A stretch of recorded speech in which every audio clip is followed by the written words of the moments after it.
प्यारे बच्चों, हेडिंग देखा होगा आप लोग, चैप्टर नंबर 1 का आ गया। यस, चैप्टर नंबर 1 का थ्योरेटिकल जो पोर्शन है उसका मैं रिवाइज करवा देता हूं। सम्स वगैरह आप खुद कर लो, जिस किसी भी सम्स में तकलीफ हो आप पूछ सकते हो, मैं right. Okay, so let we start करते हैं। सबसे पहला कंसेप्ट है हमारे पास यही वाला, इलेक्ट्रिक चार्ज।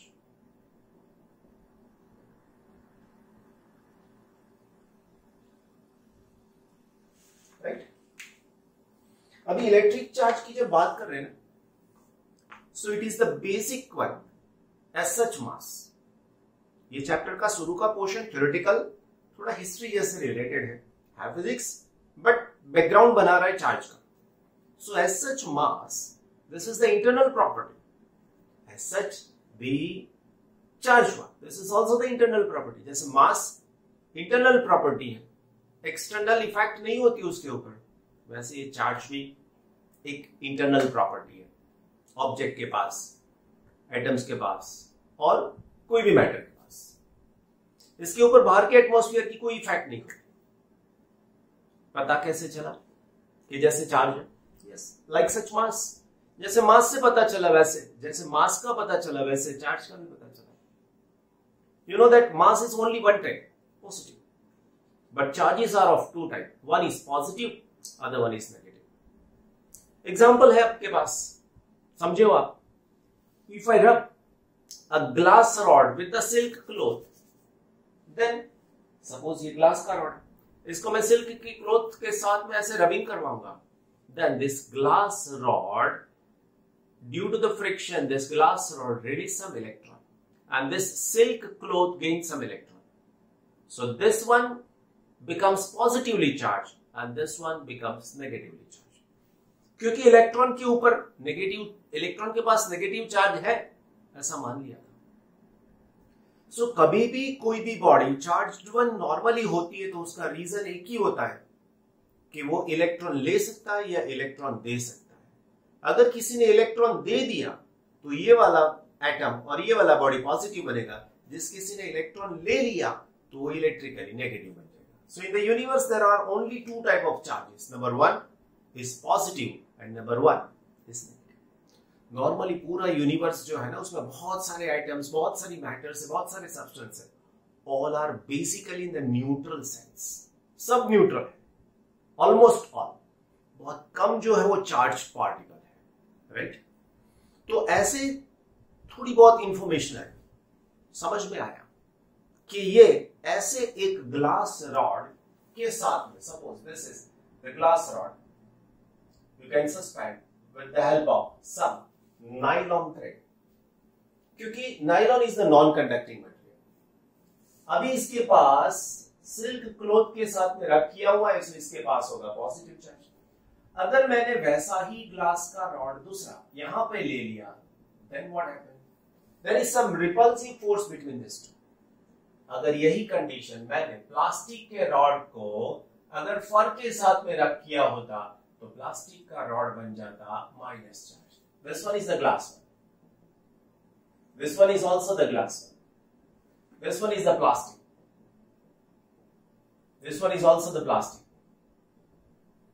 प्लास्टिक को किसके साथ में? Fur is one type of material.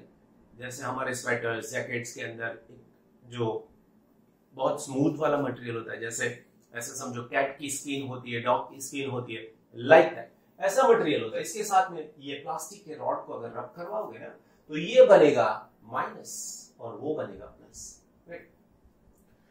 लेकिन अगर एक ये ले लिया और एक ये ले लिया तो क्या होगा my dear? This is the glass rod, you can suspend also the plastic one, right. तो इसके ऊपर प्लस चार्ज है बच्चों, अभी मैंने इसके ऊपर माइनस चार्ज ले लिया वाला, ये वाला plastic. So this one is the glass one, right, and this one as the plastic. तो क्या होगा? There is some attractive force between this two. तो ये शायद इस तरफ और ये शायद इस तरफ जा सकता है, but in this case there is a repulsive force. तो यहां पर इस डायरेक्शन में फोर्स लग सकता है इसको, ये, राइट। तो attractive force, repulsive force, दोनों हो सकते हैं. So if two like charges are there, there is a repulsion, and two unlike charges are there, then there is an attraction. तो ये सब बेसिक कंसेप्ट हो गया चार्ज के साथ में रिलेटेड. ऐसे बहुत सारे एग्जांपल्स है जिसमें से आप फाइंड आउट कर सकते हो कि इसके ऊपर चार्ज है या नहीं. अगर प्लास्टिक का एक कॉम्ब ले लिया आपने, and if the comb is passing through this hair, आपके पास है, मेरे पास कॉम्ब है, ड्राई हेयर का मतलब समझ सकते हो, वॉश किए हुए. Then this comb is sticking near to the smaller piece of paper. Then this piece of the paper gets attracted towards this one. So this is also the one of the example of the electrostatic attractive forces, as well as you also know the repulsive forces. तो ये दोनों एक दूसरे के साथ में explanation हो गया. Then अभी इसके ऊपर चार्ज लाए कैसे? तो अभी इसके ऊपर चार्ज लाए हम लोग फ्रिक्शन से लाए, रबिंग किया ना. So friction is there. By this way you are making one body becomes positively charged, other body becomes negatively charged. जिसने इलेक्ट्रॉन छोड़ दिया वो पॉजिटिव बनेगा, जिसने इलेक्ट्रॉन ले लिया वो नेगेटिव बनेगा. So charge must be in the form of integer number of the electron only. Integer number से ही पॉसिबल होगा, राइट. दूसरी बात करते हैं, how can we make a body becomes charged. कैसे चार्ज करवा सकते हैं body. So number one, first method अभी बताया friction. Then second, contact, and the third one is induction. Friction तो बता दिया, अभी दूसरा contact वाला method समझा. See, this one is the sphere head. It passes some amount of charge. ये चार्ज को मैं नाम दे देता हूं Q. दूसरा वाला एक स्फीयर है B, इसके जैसा ही है, radius same, material same, mass same, सब कुछ सेम. दोनों को एक दूसरे के कांटेक्ट में लाते हैं, right. This is A and this is B. Still there is some charge. Then we take it out. Then the charge distributed on both the one becomes half. आई बात समझ. अगर इसके ऊपर पहले से ही कुछ चार्ज होता तो क्या होता वो भी समझा. If it is charge Q, then यहां पर टोटल चार्ज हो जाएगा अभी Q प्लस Q. तो अभी यहां पर कितना मिलेगा. सो it is Q plus Q by 2. Same way यहां पर भी Q plus Q by 2. By this way you can take the charge on the chargeless sphere or redistribution of the charge. This is called the contact. Then induction, touch नहीं करना है. You can't touch the chargeless and charge contained body. तो क्या कर. So in that case, suppose आपके पास ऐसा एक sphere A है, right? दूसरा sphere भी आपके पास है, you can take it.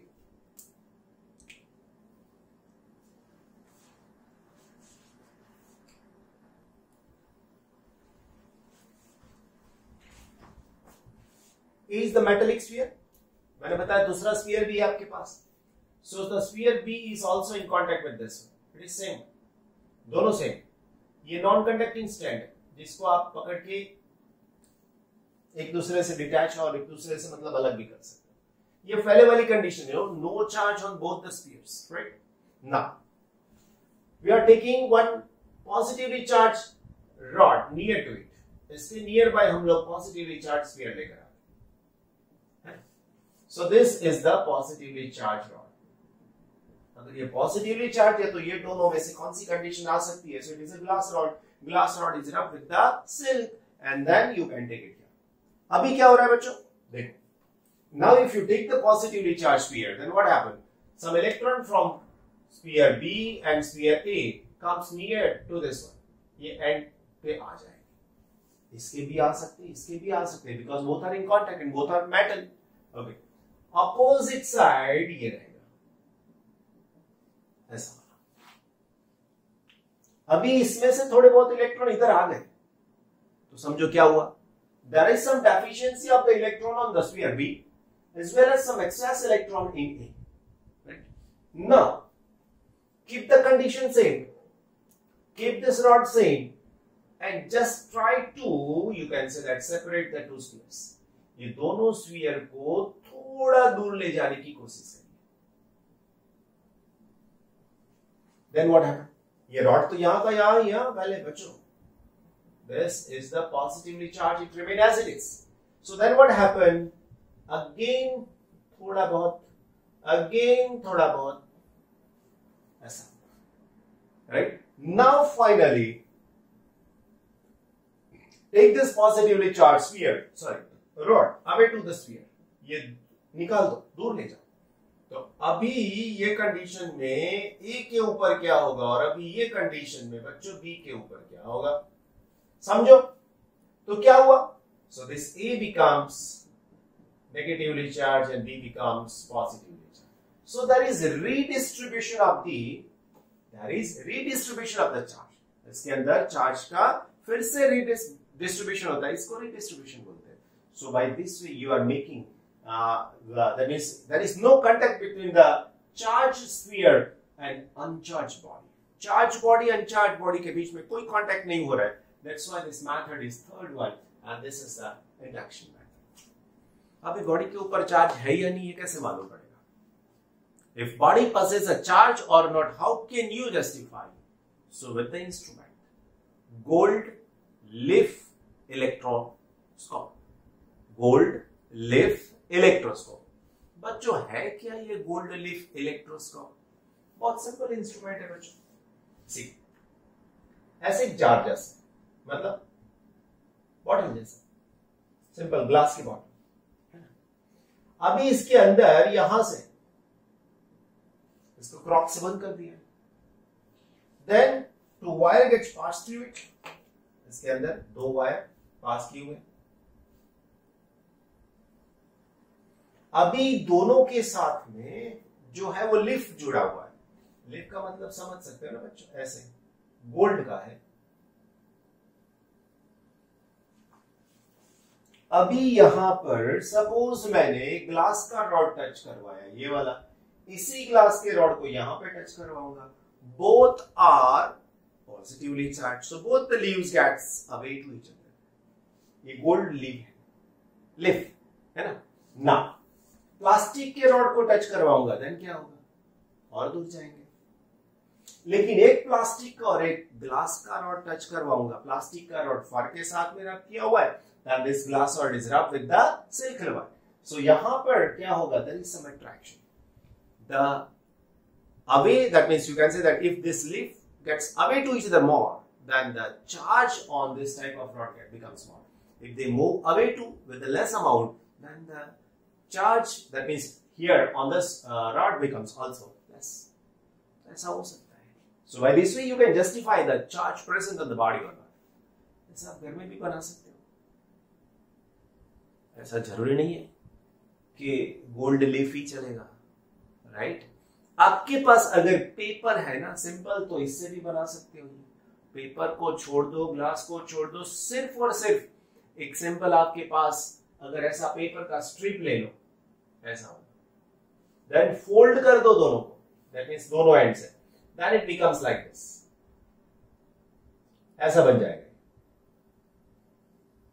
Then इसके ऊपर एक बार इलेक्ट्रिक आयन आप उसके ऊपर लगा दो ऐसे, then due to the friction again there are some charges. So ये यहां से पकड़ोगे ना तो थोड़े बहुत दूर जाने का ट्राई करेगा, इतना सक्सेसफुल रिजल्ट नहीं मिलेगा, लेकिन फिर भी आपको इसके अंदर रिजल्ट श्योर मिल सकता है. So by this way you are getting some information related to the charge, right? ये basic criteria, just read it. आपको इसके अंदर से कुछ करना नहीं है, सिंपल ये डायग्राम, उसके ऊपर से डिस्क्रिप्शन लिखना आपको आना चाहिए, बाकी सब मैटर आप जानते हो, right? What is the earthing? Earthing क्या है? ग्राउंड बोलते हैं उसको. आपने आपके घर के अंदर सपोज एसी या फ्रिज या वॉशिंग मशीन ऐसा कोई हैवी इंस्ट्रूमेंट लिया होगा, तब उसको जो इंस्टॉलेशन करने के लिए आते हैं ना, वो लोग ऐसा बोलते हैं कि अर्थिंग मस्ट रिक्वायर्ड.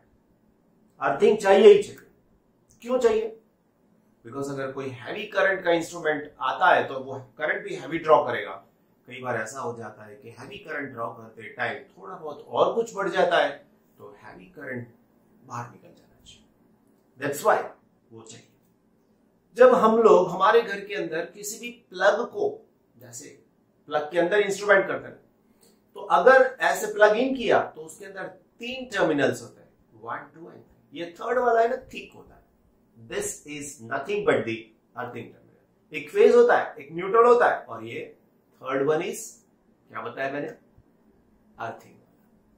आपका घर का जो इलेक्ट्रिसिटी का मीटर लगाता है, near by it there is some wire is going through, that means earth के अंदर नीचे सब लगा के कर दिया है। रीजन क्या है अर्थिंग का? अगर हैवी करंट, हैवी चार्ज आ गया तो उसको बाहर निकाल देगा, घर के अंदर के जो इंस्ट्रूमेंट है उसको कोई तकलीफ नहीं होने। This is the main advantage of this type of earthing, right.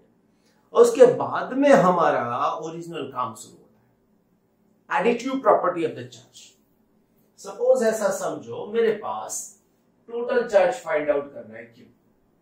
सो अगर मेरे पास चार्ज है Q1, Q2, Q3, सब पॉजिटिव है तो पॉजिटिव ही रहेगा। लेकिन बच्चों अगर कोई एक चार्ज मेरे पास नेगेटिव दिया गया तो मैं नेगेटिव ले लूंगा, मतलब ये तीनों का सम करूंगा, इसके अंदर से इसको निकाल दूंगा तो मुझे मिल जाएगा total charge. So it is the additive property of the charge. लेकिन ये सम कैसा है? The some is nothing but the, कैसा वाला सम बताइए? जो प्लस को प्लस लेना है, माइनस को माइनस लेना है, it is called the algebraic sum. Plus charge को प्लस लेना है, माइनस को माइनस लेना है, this is the algebraic sum लेना है, right. Then after, now the important theorem, छोटा वाला है, बहुत बड़ा नहीं है, quantization of the charge. 3-4 physical quantity यही स्टैंडर्ड में आपको मिलने वाली है जिसमें क्वांटाइजेशन समझाना। अगर कंसेप्ट क्लियर हो गया ना, क्वांटाइजेशन एकदम से आ जाएगा। है क्या क्वांटाइजेशन? कोई भी एक फिजिकल क्वांटिटी, कोई भी एक नंबर, चाहे वो इंटीजर हो या फ्रैक्शनल हो, कुछ भी, लेकिन उसके बाद में आने वाला नंबर उसी के साथ में इंटीजर से मल्टीप्लाई करते हैं, ऐसा आता है, then this physical quantity gets, you can say that quantized। ये क्वांटाइज्ड क्वांटिटी होती है। जैसे हम लोग स्टेप्स 1 2 3 4 ऐसे ही चलते, तो ये स्टेप्स के अंदर कभी भी आप मिडल में या कहीं पे भी बीच में हैंगिंग नहीं होते, राइट। या तो आप स्टेप 1 के ऊपर होते हो, या तो स्टेप 2 के ऊपर होते हो, या 3 के ऊपर होते हो। कभी भी आप ऐसा नहीं बोल सकते हैं 1.2 और 1.3 1.5 1.7 स्टेप, ऐसा नहीं बोल सकते, not at all.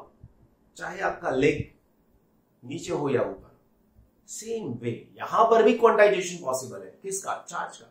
So the charge found in the universe must be integer multiple of the charge of the smallest constituent charge one, that is called the charge of the electron. Universe में पाए जाने वाला सबसे कम charge जो होता है वो electron का होता है। You know the charge of the electron that is equal to 1.6 into 10 to the power minus 19 coulomb। इससे आगे नंबर है लेकिन जरूरत नहीं। And you better know the charge of the electron becomes minus। वैसे ही प्रोटॉन के पास इतना ही चार्ज है लेकिन वो है प्लस। प्रोटॉन के पास इतना ही चार्ज है प्लस। कभी भी हम लोग एटम्स की बात करते हैं तो बोलते हैं कि इलेक्ट्रॉन्स आर रिवॉल्विंग, और you can say that orbiting, and inside the nuclei there are plus and chargeless neutron. So proton के पास प्लस, न्यूट्रॉन के पास 0, और ये सब इलेक्ट्रॉन्स है ना बच्चों, वो ऑर्बिट में रोटेट होते हैं। By this way you are getting it, right. तो अभी ये सिंपल एक्सप्लेनेशन हो गया चार्ज का। सपोज कोई ऐसा बोल रहा है कि सर मेरे पास है ना N1 जितना ये है, और you can say that minus charge, so minus, और N2 जितना पॉजिटिव चार्ज, टोटल चार्ज कितना होगा?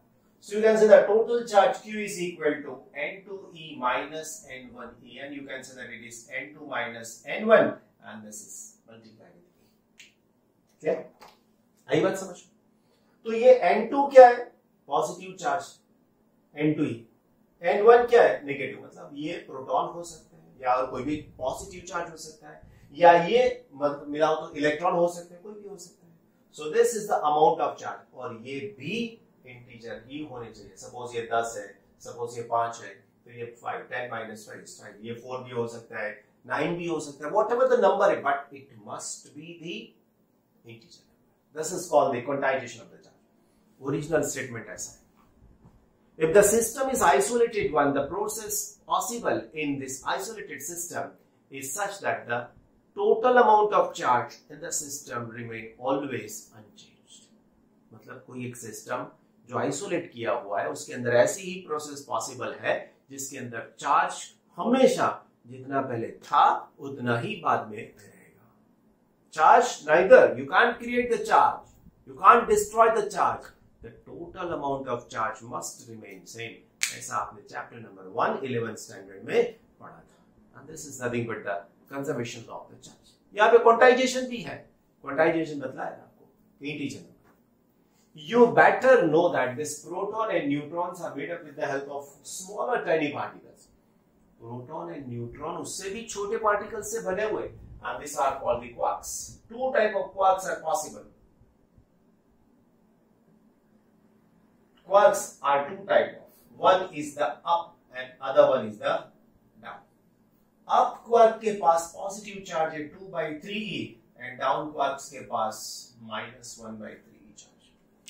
ये थियोरेटिकल है, ये हाइपोथेटिकल है, मतलब इसका प्रूफ अभी 100% ऐसे चैलेंज करके पॉसिबल नहीं, दे बट बहुत सारा फिजिक्स इसके साथ में रिलेटेड है। मेरा भी खुद का भी रिजल्ट इसके साथ में पीएचडी के साथ में जुड़ा हुआ है। पीएचडी का थीसिस, पीएचडी का रिजल्ट, ये सब इसी के साथ में रिलेटेड है। ऐसे एक तो नहीं कह रहे बच्चों 100 पार्टिकल्स है और कई सारी बुक्स लिखी गई है उसके ऊपर, रीड करते हैं ना तो मजा आ जाता है, लेकिन ज्यूस निकलना चाहिए उसके। Okay my dear, so how can you make this proton? इसका कॉम्बिनेशन करोगे तो प्रोटॉन कैसे मिलेगा? So see, proton is nothing but you can say that up up and down. Combine करो ये, सो अप मतलब 2/3 -1/3, ये ई को मैंने कॉमन ले लिया। देख लो अभी रिजल्ट, सबका डिनोमिनेटर सेम है, so you can say that it is 3। 2 + 1 sorry 2 + 2 4 4 - 1 3 into e, ये निकल जाएगा, this is e and this is the amount of charge which is present on the proton. So proton quark से कैसे बनता है, combination क्या है? so up and down। Same way neutron बनाना है तो न्यूट्रॉन के लिए u d d बनता है, so कैसे बनेगा? so it is 2/3 -1/3 -1/3 and e, फिर से 3 2 - 1 -1, so it is 0 0 into e, your answer must be 0। that's it, आ गई बात? बस ये हो गया हमारा आंसर। क्लियर? कोई तकलीफ नहीं है ना? तो ये सब ऐसे आप एक्सप्लेन कर सकते हो।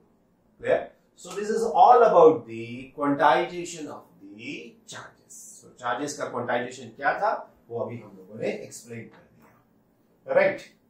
देन आफ्टर सबसे इंपॉर्टेंट, ये चैप्टर का सबसे इंपॉर्टेंट, मतलब मैं 5 क्वेश्चन बताऊं इसमें से ये एक है, it is the Coulomb's law.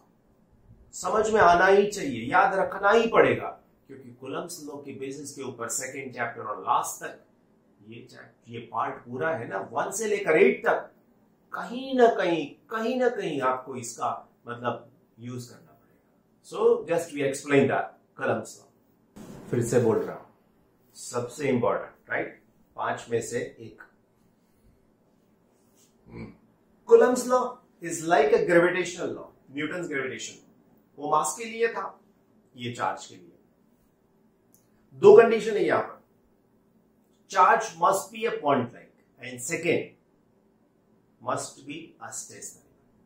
So the force acting between the 2 point like stationary charges is directly proportional to the product of the 2 charges and inversely proportional to the square of the distance between them। क्या बताया मैंने?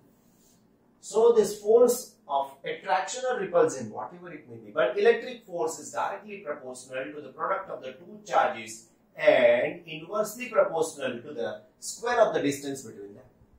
ऐसा ही universal law है gravitation का। My dear friends, so therefore you can say that F is equal to K into Q1 into Q2 upon R square। So this is the Coulomb's law in the scalar form। Suppose मेरे पास 2 charge की बात कर रहे हैं ना, सो एक Q1 है, दूसरा वाला यहाँ पर Q2 है, दोनों के बीच में जो डिस्टेंस है वो R है। ये कौन सा वाला मीडियम है वो मुझे नहीं मालूम, but this K is the proportionality constant and it is depending on the type of the medium, right? What about the value of K? So this K is equal to 9 into 10 to the power 9। Unit क्या हो सकता है? सो के इधर रखो, इधर ले जाओ और ये दोनों को नीचे लाओ. So the force unit is newton, अंदर आर का यूनिट होगा वो metre square and this is nothing but a coulomb square. So ये हो गया के. एक्चुअली के है क्या? K is the Coulomb constant. I said that it is depending on the medium. So what is the K? So K is equal to, you can say that 1 upon 4 pi epsilon naught. Epsilon naught, that is what? That is the permittivity of the free space. And it also possesses some value. तो इसके लिए value चाहिए. So epsilon naught is equal to 8.854. 4 भी रख सकते हो into 10 to the power minus 12. K का unit, epsilon का यूनिट एक दूसरे से ऑपोजिट होगा. ऑपोजिट मतलब रेसिप्रोकल. तो अगर ये यहां पर लिखना है तो मैं ऐसे लिखूंगा coulomb square upon newton metre square. बच्चों इसके ऊपर से आप डायमेंशनल फार्मूला भी बना सकते हो. और एक बार ये डायमेंशनल फार्मूला 4 मार्क्स के जेडब्ल्यू के क्वेश्चन में पूछा गया था. समझाओ मुझे कितना इजी क्वेश्चन होता है वो. समझ सकते हो ना डायमेंशनल फार्मूला, और वो भी एप्सिलॉन नॉट का. आपके पास ये है तो बहुत इजी हो जाएगा. Right now if I substitute this one here, then this f becomes 1 upon 4 pi epsilon naught into q1 q2 upon r square. So this is the force acting when there is a vacuum between the two charges. यहां पर कुछ नहीं है, vacuum है, free space है, कुछ नहीं. But if the two charges are placed in some medium, medium बोले तो पानी हो सकता है, ऐसी प्लास्टिक मीडियम हो सकती है, वुडन का ब्लॉक हो सकता है, पैराफिन हो सकता है, वैक्स हो सकता है, कुछ भी हो सकता है, but different with compare to the free space. So in that condition this force is given by Fm. M means force acting in some medium.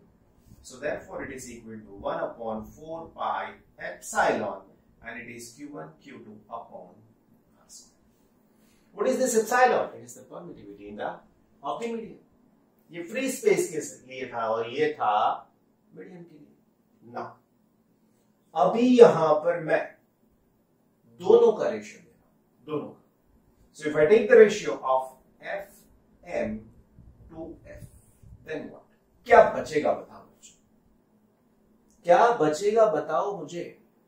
सो देखो Fm मैंने ऊपर रखना है और ये रखना है नीचे, तो ये पूरा पोर्शन कैंसिल. 4 pi cancel. अभी ये Fm ऊपर है तो ये कहां पर जाएगा? नीचे. राइट. इसका वाला एप्सिलॉन नॉट कहां पर आएगा? ऊपर. And this is nothing but 1 upon k. ये क्या k क्या होता है पता है? It is dielectric constant. अगर आपने चैप्टर नंबर 2 अच्छे से पढ़ा है ना, then k is what? It is dielectric constant. So here epsilon divided by epsilon naught is equal to k. इसका उल्टा कर दो तो ये k हो जाएगा. And what is k? K is called dielectric constant. Right. अभी यहां पर मेरे पास f लिखना है. Fm is equal to f upon k. This is one of the important relation. एक रिलेशन मिलता है. ये क्या दिखा रहा है पता? कि अगर दो चार्ज को वैक्यूम में रखते हो तो जितना फोर्स लगेगा मीडियम के अंदर उसका kth पार्ट हो जाएगा. अगर k की वैल्यू 2 है तो फोर्स हाफ हो जाएगा. आ रही है बात समझ में? So by this way you can explain the things regarding the Coulomb's law. अब ये तो आप जानते हो ना बच्चों कि force is the vector quantity. Force vector quantity है तो आप इसको वेक्टर भी दिखा सकते हो. If you are representing this two, that means charges with some particular reference point, that means this is the reference point. Here the charge q2 and here there is a charge q1. तो इसका position vector क्या मिलेगा बच्चों? r2. इसका position vector मिलेगा r1. then this is the line joining to it. ये line joining हो गए. अभी मैंने इसको ये बता दिया तो ये एरो यहां पर है, so you can just write it is r2 minus r. बच्चों पहले भी बता चुके, if the two like charges are there is a repulsion. If two unlike charges are there is a attraction. So q1b plus है, q2b plus है. तो यहां पर अगर आप समझो कि q2 के ऊपर q1 ने फोर्स लगाया, फोर्स इसने लगाना है इसके ऊपर, तो ये ये डायरेक्शन में आएगा, सो दिस इज F21। अगर ये Q2 इसके ऊपर फोर्स लगाएगा तो ये हो जाएगा ये डायरेक्शन में, then it is called F12। ऐसे हो जाएगा। सो this is F12 is the force acting on 1/2, this is F21, this is the force acting on 2/1। आई बात समझ में? So by this way you are getting the force acting on one due to the other one। अभी vector वाली बात कर लेते हैं। So force acting F12 लिखता हूं मैं। F12 का मतलब क्या हुआ? Force acting on charge 1 due to charge 2। बस। So it is given by। लिखना तो यही है बच्चों, लिखना तो यही है। So it is 1/4 pi epsilon naught, this is Q1, this is Q2 upon R12 square and it is R12 caret. आप बोलोगे सर ये कैरेट क्या है? 11th स्टैंडर्ड चैप्टर नंबर 4 में जाओ एनसीईआरटी बुक में से। So this R12 caret it is the unit vector, और यूनिट वेक्टर के लिए आप लिख सकते हो ये डायरेक्शन का ही चाहिए। सो आपको यहां पर रखना पड़ेगा R12 vector divided by R12 का vector divide by its magnitude, then it is unit vector. Same way प्यारे बच्चों मुझे चाहिए F2। समझना है फिर से।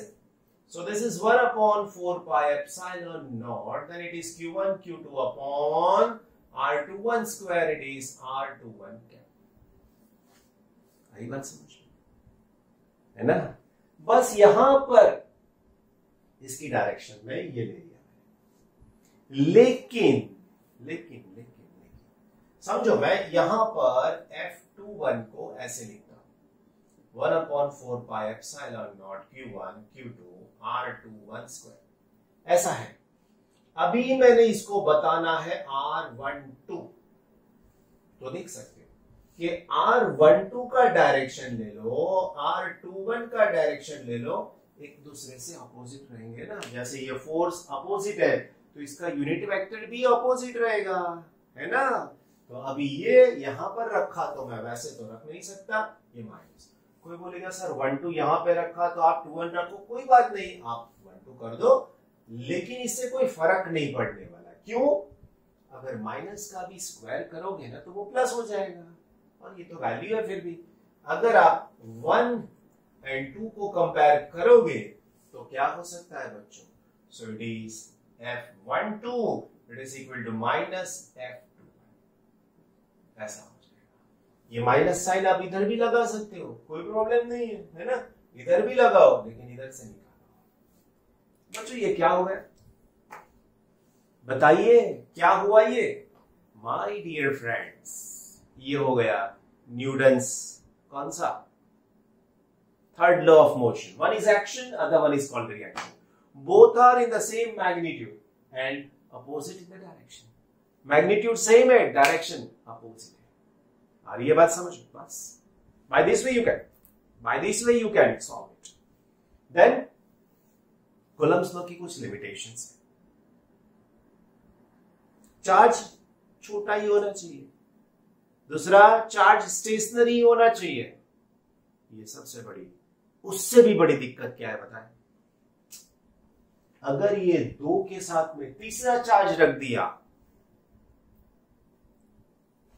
You can't find out the force by this. हाँ, अलग अलग फाइंड आउट कर सकते हो। You can find out the force each one with the other. एक के साथ में सबका फाइंड आउट कर सकते हो, लेकिन एक साथ में सबका आंसर मिल जाए फोर्स के साथ में रिलेटेड ऐसे तो possible. In that case you have to add all the vector quantities, सबको ऐड करना पड़ता है। And this is called the superposition principle of the charge, sorry of the forces in the case of Coulomb's law. तो वो भी समझाते। देखो suppose this is the charge Q1, right? यहां पर मेरे पास एक चार्ज Q1 है, दूसरा वाला चार्ज यहां पर जो है बच्चों Q2 है, तीसरा वाला चार्ज यहां पर जो है Q3 है, और ये जो है ना बच्चों, ये हो गया हमारे पास एक रेफरेंस पॉइंट। तो सबसे पहले Q1 का पोजीशन वेक्टर दिखाऊं मैं, तो ये हो जाएगा R1। Q2 का बताऊं तो ये हो जाएगा R2। Q3 का दिखाऊं तो ये हो जाएगा R3। अभी मुझे फाइंड आउट करना है the force acting on Q1 due to Q2। अभी Q2 भी पॉजिटिव, Q1 भी पॉजिटिव, तो इसके ऊपर लगने वाला फोर्स ये डायरेक्शन में आएगा। This is F12। This distance is also 1, 2। Right? Here the force acting by Q3 on Q1 is given by this one. This is F13, right? Now my dear friends, अभी मुझे ये दो vector का result चाहिए वापस 11th standard में।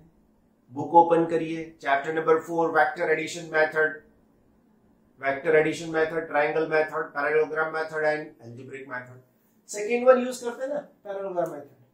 तो यहां से इसका पैरेललोग्राम कंप्लीट करते हैं, यहां से ये लाइन के साथ में कंप्लीट करता है, and this is nothing but the resultant vector है।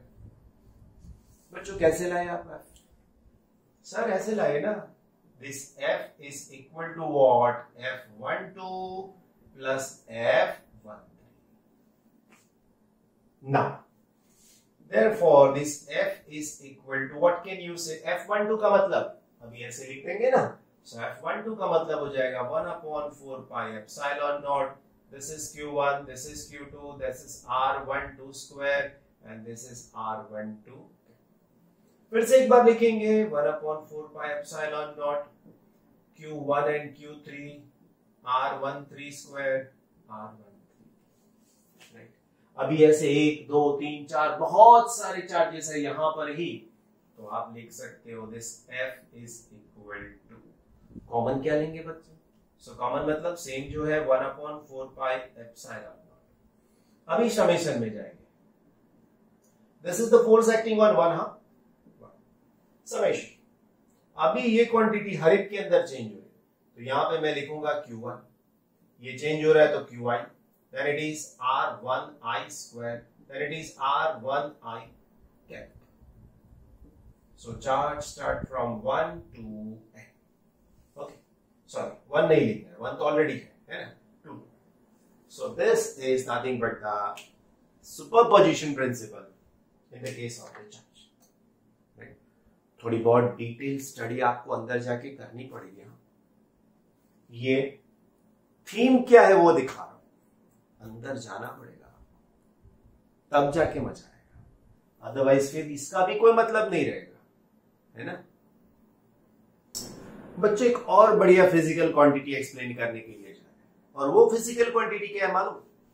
Electric field. बहुत बढ़िया फिजिकल क्वांटिटी, कंसेप्चुअली इतना क्लियर करना है आपको, क्योंकि आगे जाके मैग्नेटिक फील्ड का भी स्टडी इसी के जैसा ही होने वाला है। आई बात समझ? तो अभी हम लोग जा रहे हैं इलेक्ट्रिक फील्ड के अंदर जा रहे हैं, इलेक्ट्रिक फील्ड के। एक छोटी सी बात एक्सप्लेन कर लो बच्चों आपको, कि सपोज मेरे पास एक चार्ज है जिसका नाम है Q, राइट? अभी ये Q चार्ज है, उसके आसपास क्या है नहीं मालूम, लेकिन एक बात मैं बोल दूं, इसके आसपास ऐसा कुछ है जिससे ये चार्ज के ऊपर वो कुछ फोर्स लगा सकता है। आई बात समझ लो, ये चार्ज इसके ऊपर कुछ फोर्स लगा सकता है। अगर समझो मैंने इसको हटा दिया तो क्या रहेगा? कुछ नहीं, जो रहेगा उसी को बोलेंगे फील्ड, जो बाकी रहेगा ना उसी को बोलेंगे फील्ड। तो इसके आसपास ऐसा कुछ मौजूद है जिससे ये इसके ऊपर फोर्स लगा सकता है। इसका बेस्ट एग्जांपल आपके पास है, आपके हाथ में कोई चीज है, पकड़ो और छोड़ दो, टूटे ना, ऐसी होनी चाहिए, हाँ, नहीं तो फिर क्या होगा आपको मालूम। तो आपके हाथ में सपोज ऐसी वाली कोई पेन है प्लास्टिक की, टूट न जाए ऐसी, तो यहां से छोड़ दी, नीचे गई, क्यों? वो दोनों के बीच में कांटेक्ट था? नहीं था ना, फिर भी वो नीचे गया, क्यों? Because there is a presence of field and this field is called the gravitational field.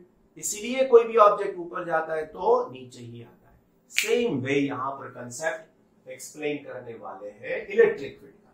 So some thing is there and this thing is called the electric field. ऐसा नहीं बोल सकते, इलेक्ट्रिक फील्ड की डेफिनेशन भी अब proper मैं बता रहा हूं, लेकिन कंसेप्ट कहां से निकला वो बात मैंने बताया। What about the force acting between this two? तो अगर ये दोनों के बीच का डिस्टेंस बच्चों r हुआ ना, तो मैं ये फोर्स लिख सकता हूं F is equal to K Q Q upon R square. अगर मैंने वेक्टर बताना है तो मैं यहां पे बताऊंगा वेक्टर। अभी मैं ऐसी क्वांटिटी चाहता हूं जिसका मतलब इसके ऊपर डिपेंडेंट नहीं हो, खाली इसके पास हो, तो मैं ऐसा बता रहा हूं। देखो, if I find out this quantity f by q, then this is equal to k q upon r square into r cap. This is called electric field. अभी मैं बीच में से इसको हटा देता हूं, so therefore this electric field is equal to k q upon r square into r cap. बच्चों ये हो गया इलेक्ट्रिक फील्ड किसका, इसका, कहां पर, r डिस्टेंस के ऊपर, और वो भी वेक्टर क्वांटिटी। इसका वेक्टर कौन सी डायरेक्शन में होगा, ये ओरिजिन बता दिया, रेफरेंस बता दिया, तो ये डायरेक्शन में हो सकता है।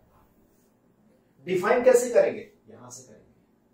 How can you define it, Coulombian force acting per unit charge, this is called electric force.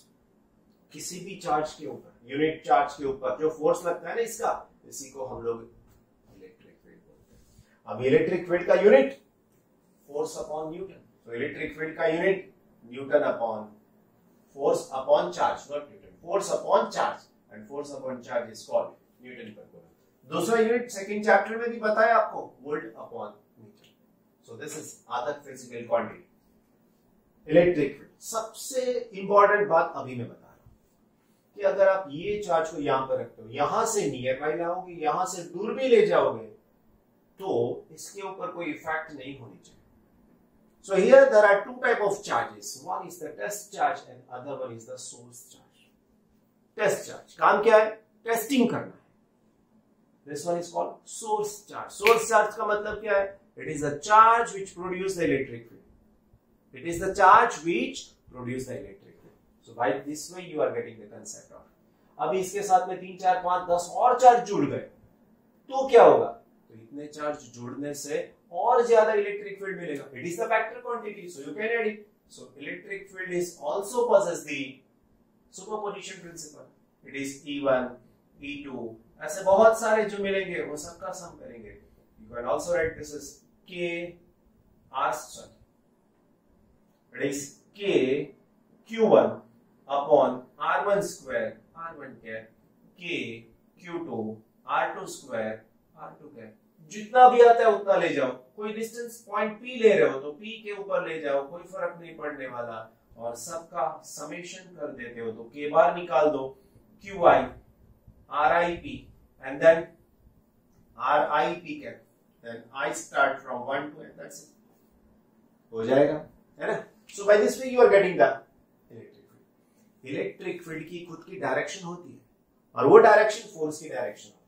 So if this one exerting force on this one in this direction, this is the direction of the electric field, right? Electric field की characteristics भी है बच्चों।